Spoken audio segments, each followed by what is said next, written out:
Assalamualaikum dan salam sejahtera. Saya Ahmed Al-Akif, wartawan SPTV Channel.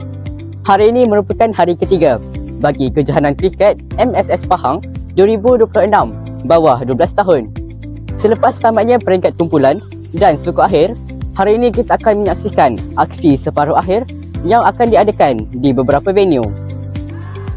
Di Instar Oval A, Sekolah Kebangsaan Iskandar menentang Sekolah Kebangsaan Lepar Hilir 3 dalam aksi separuh akhir Pelit 1. Kedua-dua pasukan mempamerkan permainan yang tersusun dan berusaha memberikan aksi terbaik untuk mara ke perlawanan akhir pelit.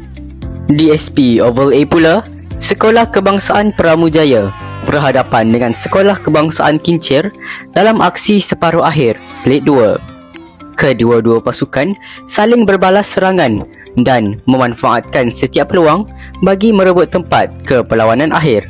Sementara itu di Instar Oval B, Sekolah Kebangsaan Jalan Bahagia bertemu dengan Sekolah Kebangsaan Pancing dalam aksi separuh akhir Bol 1.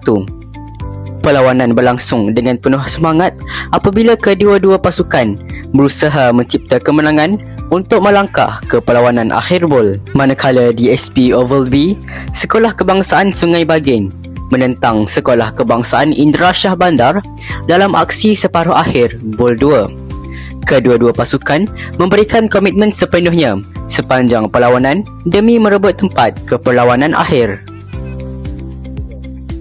Tamat sudah aksi separuh akhir bagi kategori pelit dan bol. Pasukan yang berjaya akan meneruskan cabaran mereka pada perlawanan akhir. Manakala saingan pada sebelah petang akan menyaksikan aksi separuh kap serta perlawanan penentuan bagi tempat ketiga dan tempat keempat. Kini saingan diteruskan pada sesi petang dengan aksi separuh kap dan beberapa lagi perlawanan yang pastinya menjanjikan persaingan sengit daripada semua pasukan. Di SP Oval A, SMK Seri Pekan berhadapan dengan Sekolah Kebangsaan Mela dalam aksi separuh akhir Kap 2.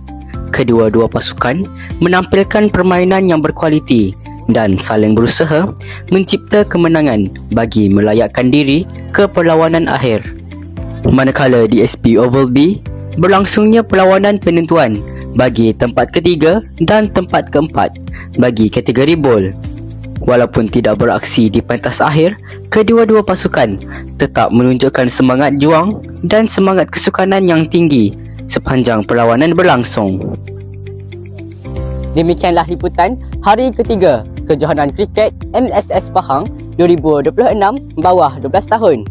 Tahniah kepada semua pasukan yang berjaya mara ke perlawanan akhir serta syabas kepada semua peserta atas semangat kesukanan yang ditunjuk sepanjang kejohanan berlangsung.